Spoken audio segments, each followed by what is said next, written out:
EarthWork Collective is excited to welcome Michael Poisson. Michael is the author of the ESG Data Revolution, Sustainable Fuel for Tomorrow's Business, published earlier this year by MCMF Publishing.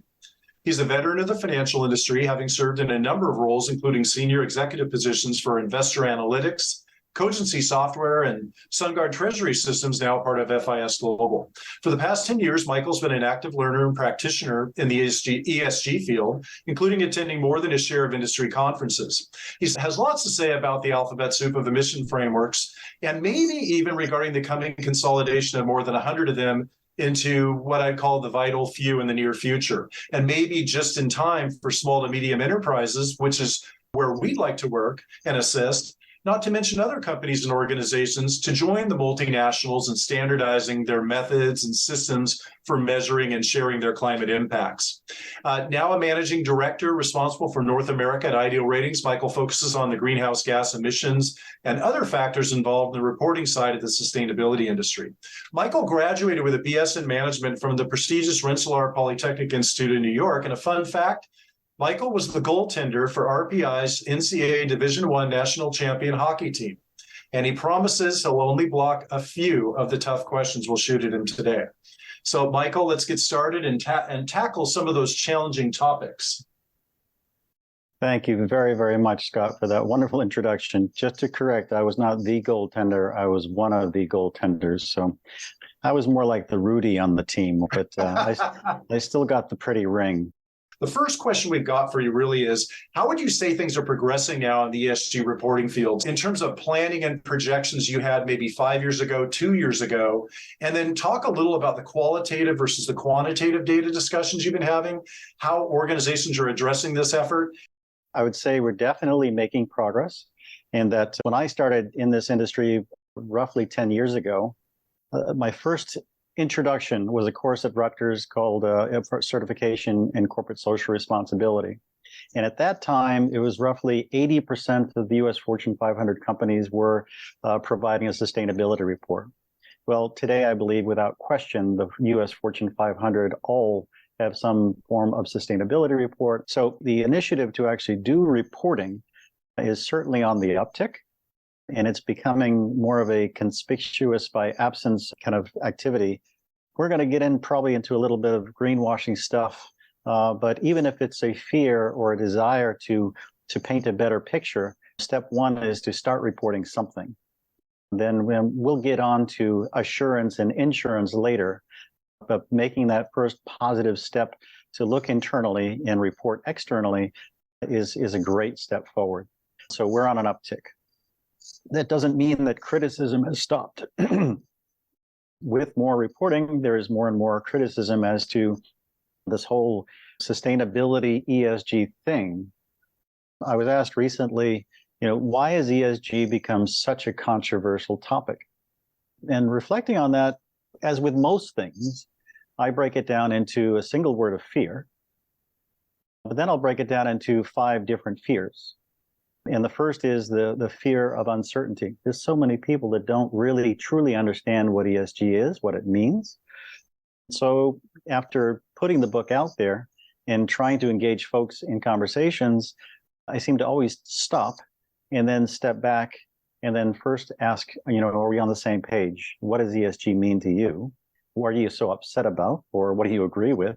But fear number 1 is a fear of uncertainty. Fear number 2 is a fear of futility. There's a lot of people that, I kind of get it, but, why bother?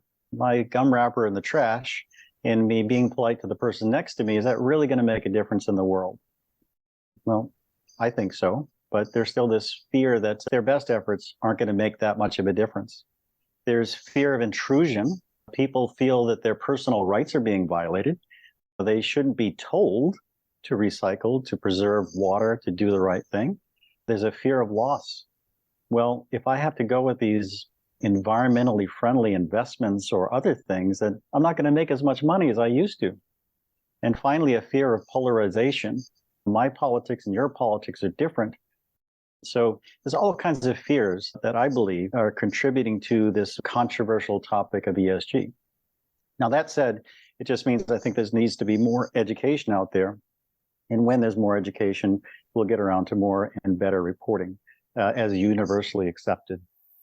So qualitative versus quantitative. The very first ESG data point collected in my determination of the beginning of time was, are you doing business in South Africa, yes or no? So if a common school of thought is that the world reacting to apartheid in South Africa and using their investment dollars and their political clout to make a decision, to make a point. So that very first data point was a qualitative one, yes, no, are you doing business there? But over time, it went beyond South Africa, of course, and we got into controversial products and controversial weapons. And a lot of questions, again, are you doing this or not? And it evolved in, do you have a policy for this or not? Now, most recently, with the introduction of new regulations globally, now we're getting into the quantitative bits, the metric data. So it's not just, are you creating carbon emissions? We're now talking about scope 1, scope 2, scope 3, exactly, how much are you putting out there in terms of directly through your business activities? How much through your associations with other people? How much through your clients' consumption of your particular goods? And people are really looking for quantitative measures. So it's getting clearer, and the questions are getting clearer. The interesting aspect, I think, is that as regulators are coming in and asking difficult questions and requiring a bunch of reluctant participants into the game, people who could care less about sustainability and ESG are now required to fill out a report, fill out a form, disclose. I believe it's a kind of a massive parallel processing moment right now, where we're adding millions of new minds to the topic reluctantly. They never wanted to be in this game, but now they need to question what data the regulators are asking for, what data is currently available. And again, these new minds might be asking for all the data that we've been missing along the way for the past 40, 50, 60 years. When you manage a client opportunity, does that depend on their particular sector they're in, or the emissions framework they're using? Sure. Well, I just point to SASB, now part of FIRS, in terms of materiality being a significant component in terms of what you're reporting. The type of business is going to govern your exposure to how much you pollute, your exposure to your use of water, and things like this. So an insurer may or may not be consuming water as much as a manufacturer of soft drinks. So industry is going to have a big component to that. People are drilling down into industry, sub-industry, regions, getting as fine a take as possible. But I think generally speaking, the industry and this whole concept of materiality puts it in perspective as to what's important and what isn't. Thanks for explaining that. Are there any benefits to integrating those ES and G separate pillars within a company or their organization's ESG plan? How can a company or organization best accomplish this? In your book, you included a quote, "Without the G, why bother?" So maybe you could talk a little about the holistic view of ES and G. So Erica Karp, the founder of Cornerstone Capital, which was acquired by Pathstone Capital. She's a wonderful woman that had a very successful investment company, asset management company. Yeah, she would start every public engagement with, "Without the G, why bother?" And I understand it in terms of without direction and oversight and governance of the entity itself, small, medium, or large company, it's not going to take effect. I think it's now kind of been required that people do some self-analysis, specifically in the small to medium-sized companies. I've been shown by consulting companies that specialize in medium-sized and small-sized private companies, their cost of capital, their ability to lend from a bank or from a private equity investor or a venture capital investor is having an impact now in terms of how well they're run from a social and environmental perspective.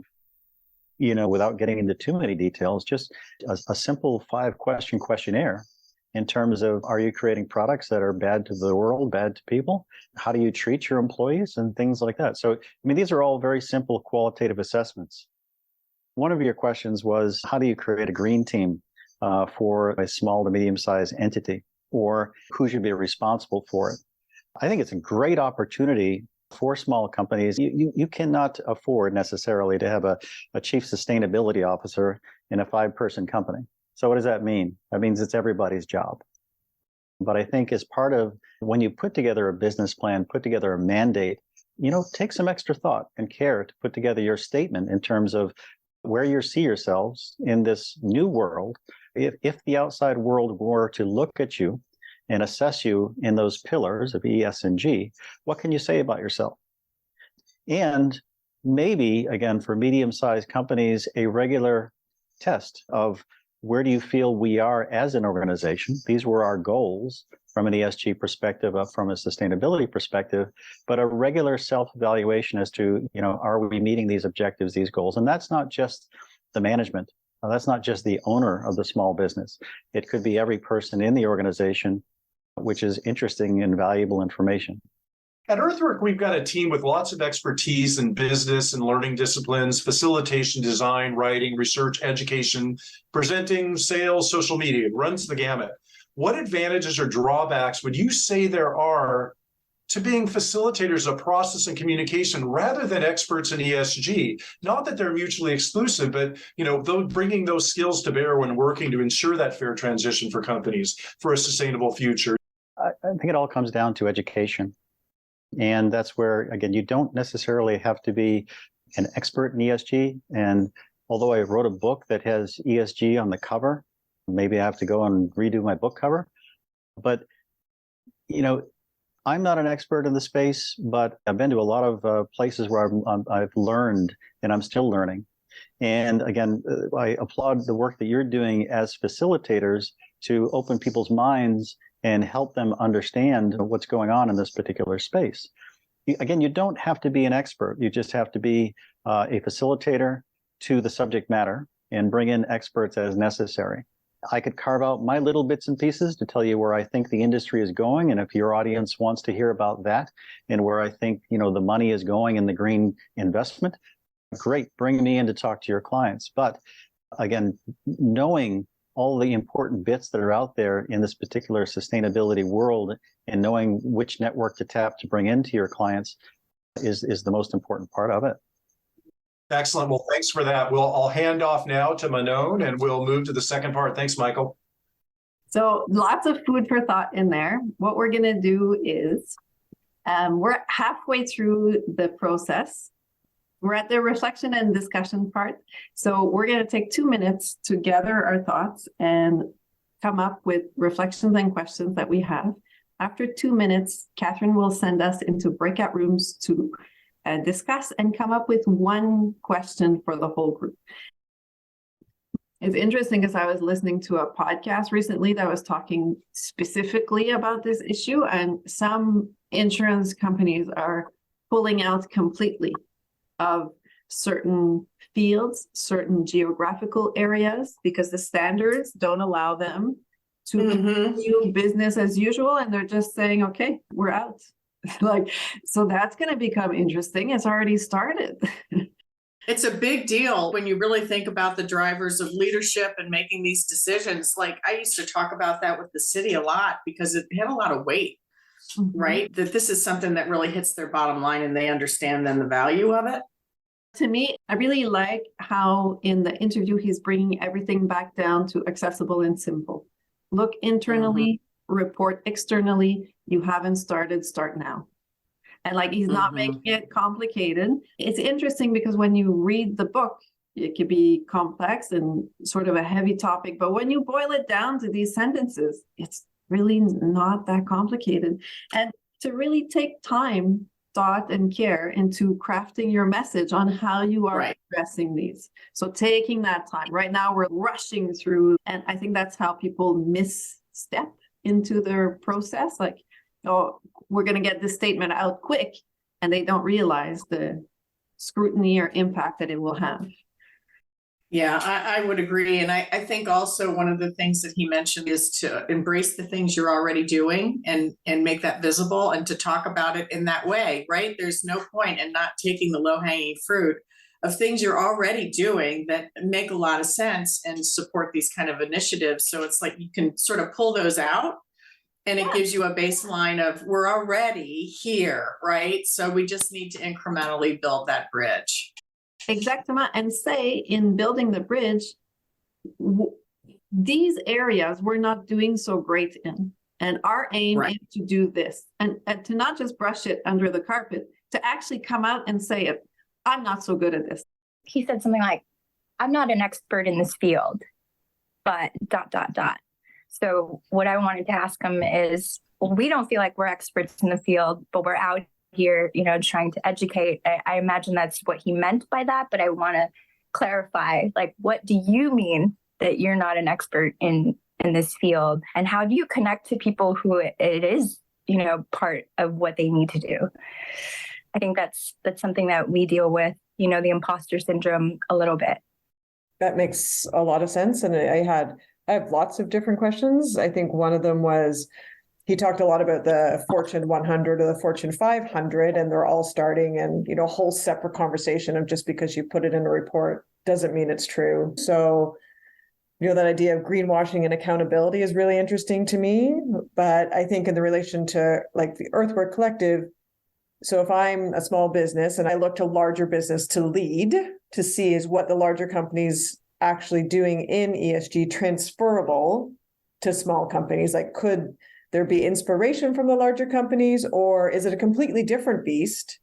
And when starting to have conversations with those smaller companies, it's like, don't worry about what the P&Gs of the world are doing. Let's just talk about what you need to do because it's not the same. So I didn't know if there's big differences between the big companies and little companies, or if they can use the big companies as models. It goes with my question, which was the reports, are they relatable to SMEs? Could an SME pull one of those reports that all the Fortune 500s are using and plug their own stuff in? Would that be a useful exercise? Or do we need a set of reports specifically for SMEs? And to that point, Catherine, the larger companies, are there validation and accountability, like reviews on their reports? Because I kind of think it's an opportunity to just put a whole bunch of stuff out there. I'm doing this bad thing, but I'll take 5% of what maybe I'm doing good about it. And that's the headline, right? And I'm burying the 95% of it. You're right. Where's the accountability? What would be a good first ESG question for SMEs or mom and pop businesses, really small businesses? Mm-hmm. What would be a good first data point for them? That's something that came up for me. Understanding that they maybe haven't thought about it so much as it applies directly to them.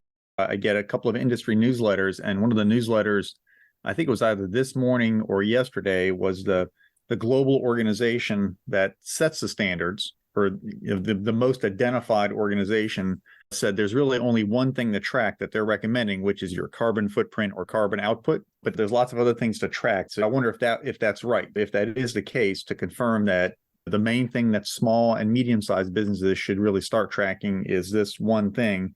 Is that the thing? And then, yeah, to your point, how do you have that conversation with them and how do they do it? Because one of my questions was also around suggestions on some tools that how do you do it? I think the why has almost become a foregone conclusion. If you want to do business with larger companies who are mandated to track their ESG impacts in other countries, so if you want to do business with them, how do you do that? How do you comply? How do you get executive support? Because I'm of the mindset that most executives, regardless of how big their companies are, care about how to make money, how to save money, and how to mitigate risk at an executive level. And so I think ESG really hits on all of those, but how do you get those executives involved in the conversations? Because the bigger companies would be more familiar with the big picture, I would think. Right. I think they're being mandated. Some are going to be more forward thinking, but most of them are only going to do it when they're mandated to do it. So I think a lot of companies that do business in Europe are being mandated first, even if they're US based. So they're going to have to report in Europe, and that's going to trickle down to the small companies that are in their supply chain. Getting Michael's view on that would be great, as well as a better understanding of how do you have that conversation and what should they start tracking first from a data standpoint.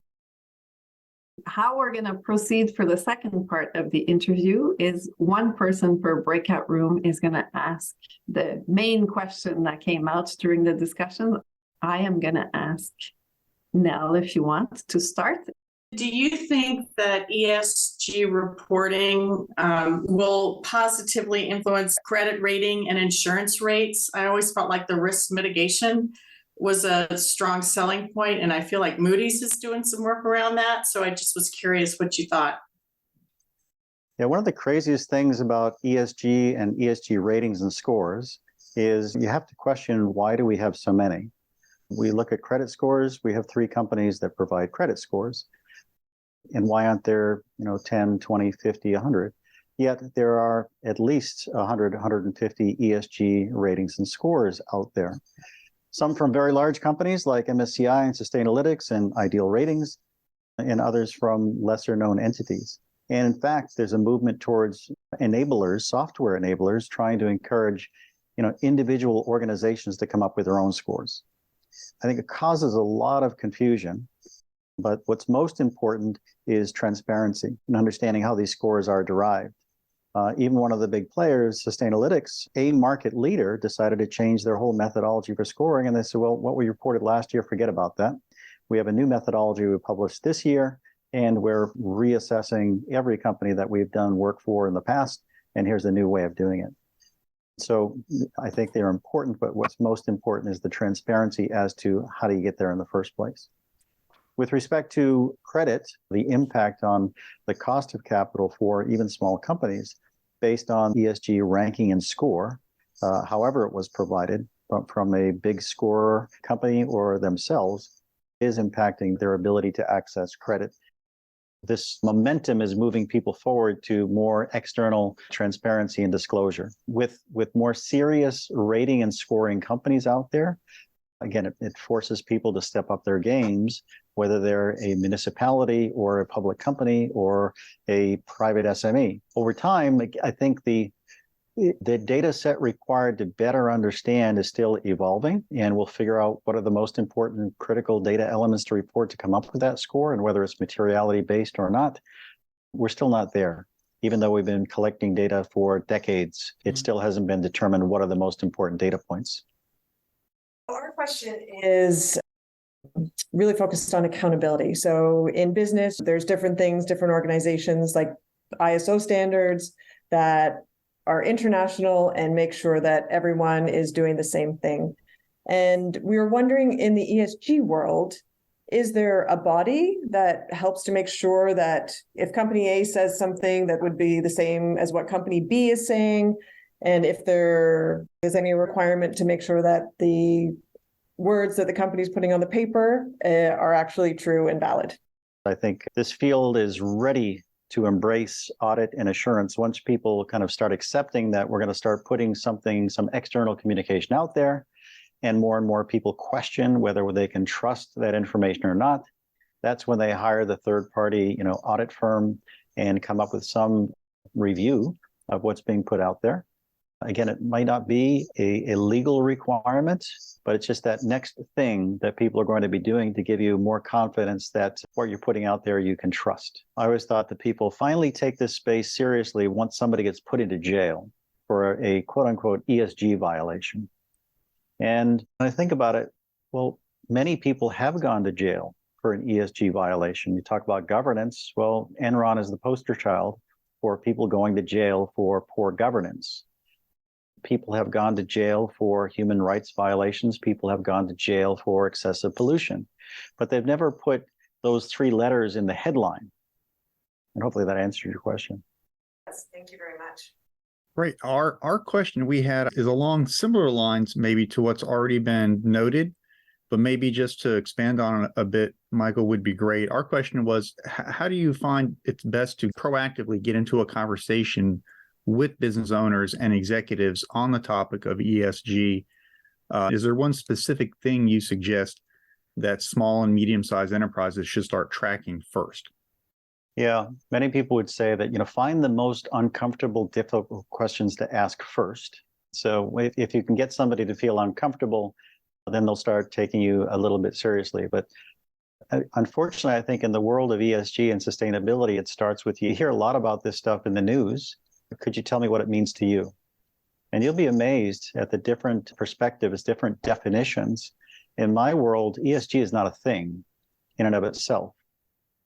ESG is a framework, it's a language, it's a means of communication. It has several dimensions, but it's a short acronym for that. And I think about, if I get heavy and I need to lose weight, and I step on the scale and I start screaming at the scale. Well, the scale didn't do anything to me. People are blaming the scale. They're blaming ESG for all the world's problems without really understanding that, I have to eat more healthy. I need to exercise. I need to do a lot of things. So you don't yell at the scale. ESG is not a thing. Understand it, and then share your definition of what it is. And then you can get into more of the minutia. And then again, I do prepare the difficult questions like, are you in the business of doing harm to people or the world? We'll start there. No, you're not. Great. That's fantastic. Tick that box. Now, do you care for your employees and delivering that product and service and everything that goes along with that? And then tick that box and then go on. So I think we could kind of boil it down to some simple qualitative questions as a thumbs up, thumbs down, smiley face, frown, or non-committal. Thanks, Michael. We want to make sure we're successful in reaching out to the right organizations to help them make these journeys to sustainability and authentic, real sustainability successful. In your experience, what are some of the biggest obstacles to actually incorporating ESG into the strategy of a company? And have you found that there are situations where one leader's all about it, but maybe when a regime change occurs, succession occurs, maybe there's not so much momentum? Or do you think if this is just going to stick, it's going to be around, and the strategy should be to just go in, go right, and then just keep going? Well, take the example of leaders of the United States of America. One person puts us into the Paris Accord, another takes us out. Did it stop the common momentum of the U.S. in terms of, did everybody decide that, thank goodness, we can now pollute? No, that didn't happen. I think, the horses out of the barn. It's one of these things that's irreversible. None of us are going to wake up on Monday and say, look, this whole women's rights thing, it's done, it's over. Or we can start polluting again, thank goodness. It's not going to happen. One of my measures is the CFA exam for investment professionals. It's a good and very difficult designation to get and maintain. And when I got out of school a long time ago in the 80s, one of the new topics on the CFA exam was ethics. I wonder why. Wall Street was in a mess, and there's a lot of funky things going on. And they introduced the topic of ethics, and you had to pass that body of knowledge in order to be granted your CFA certificate. The two newest topics, as I understand it, on the CFA exam are blockchain and ESG. I just met the head of CFA from New York, the president of that group, the other day, and I asked him, do you take these subjects off the exam over time? He said, no. It becomes the minimum required body of knowledge. You just add more. Yeah. So, it's not going away. Excellent insights. Thank you, Michael. I'm going to go ahead and hand it back to Manon for the rest of our program. Thanks a lot. What we're going to do now is a round robin with what you're taking away from this session. And if we have time, I have one more question for all of us. If anybody is ready, we can start. I'm happy to start. I'm going to take away something that I thought was very poignant, that you said that we see ESG as a framework, a lens, a way of seeing sustainability as opposed to just the boxes that we check. I will pass to Tanya. I am taking away how to be a smarter conversation starter. Thank you. Nell. I think mine is talking about small businesses and that it needs to be integrated across and within the employees, because you can't have a designated person to do that. So integrating it into the organization. Scott. Thanks, Nell. For me, there's so many things, but we're on the right track. I get that we're on the right track. We need to keep connecting, building those bridges. The world needs people like us who don't give up on it. And that's what I'm really getting out of this, regardless of where we're going after. I'll hand it next to Jen. Thanks, Scott. I think I agree with everything so far said, but I also take away that this, because it's an emerging field, it's complex. And Mike, you talked a lot about fear and lots of different types of fear. So I'm taking away not to forget about the emotionality that is associated with this topic and bring that to conversations. Richie. Thank you so much for coming today. Thank you for being here. I feel really validated by a lot of the things that you said.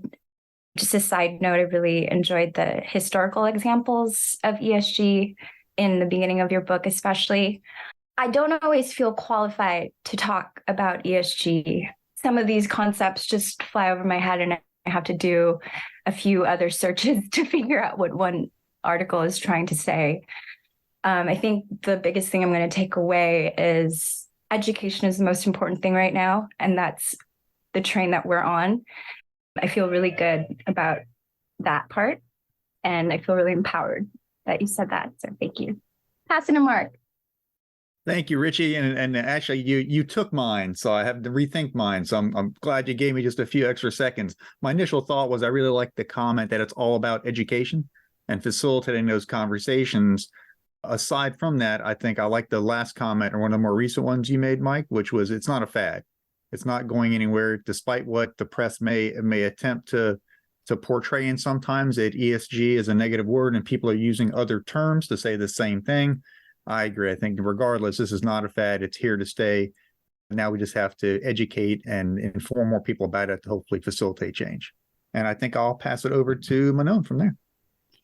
Thank you. So mine is all about making it accessible. I love the making it simple, boil it down to a few questions that have a thumbs up or a thumbs down, and also start now. Like, look at where you're at and where you want to go, and craft that message carefully in terms of this is what we're already doing, and also these are the areas where we want to improve, and that's how we intend to do it. It doesn't have to be more complicated than that.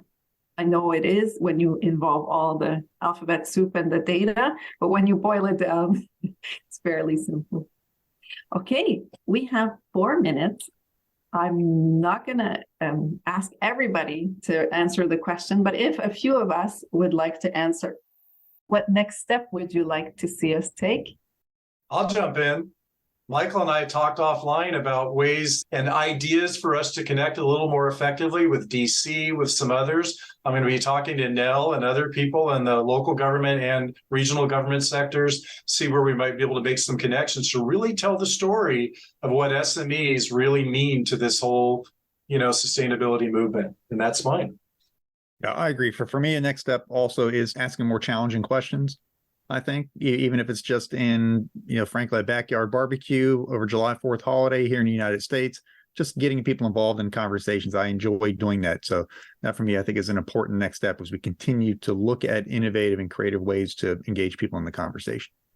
For me, it's about bringing people from different backgrounds together. So having SMEs talk to local government, talk to the school board, basically bringing people together to have those conversations. I know it's a complex topic just looking at it internally, but sometimes we get fresh ideas from looking at it together.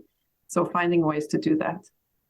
For me, it's the education piece, continuing to educate ourselves on what's happening in the ESG world as far as new frameworks that may come out that apply more to SMEs, how the frameworks get consolidated and how that might apply to SMEs.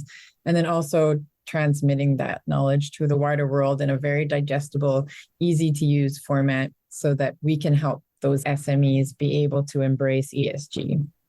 For me, it's learning more about this field, and also, as what Catherine said, to turn around and share it, teach it to others, to have more conversations going. For me, I think I'm going to try to humanize this work because it's really jargony. I spent some time in the military, and this subject matter is the one thing that it reminds me of that experience a lot, just the acronyms and the high level thinking and the complexity, but it's really not that complicated. To me, it's a systematic way and to figure out if you're doing the right thing. Are you being good? So how can we make this a lot simpler to even talk about? How do we take the defensiveness off the table and make it okay to do the right thing? Thank you. Can I leave the closing words to Michael? Well, I'll say, first off, thank you so much. This was an incredible experience. It wasn't just a podcast or an interview. It was an experience. It really was.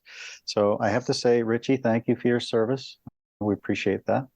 I do have a challenge for you all. If you could find a way to at least apply for a government grant to come up with some type of SME assessment around this whole topic. It could be 5 questions. It could be the 55 questions. I don't know what government entity that is, but it's got to be $1 million hanging around somewhere. Somebody needs to sponsor some initiative that you guys are going to promote, author, and then research. And you're going to come back and say, we've created the magic formula. One of the points I try to write about in the book is a lot of people in my field think the holy grail is tapping into the private markets. So yes, we have ratings and scores for public companies all around the world. My company covers 40,000 public companies around the world. But what about the millions of companies that have a Dun & Bradstreet number? You know, if there was a simple way for D&B to have your D&B score and some type of sustainability score in the file along with it, charge them an extra $5 just to have that score next to their name, that's a pretty good business proposition. Thank you. Challenge accepted. Awesome. Well, thanks everybody for being here. We're at the end of our time together. See you next time. Thank you. Thanks, again. Michael. Thank you so Thank much. you. Michael. Wow. Thank you. Thank you. Talk to you soon. Bye-bye.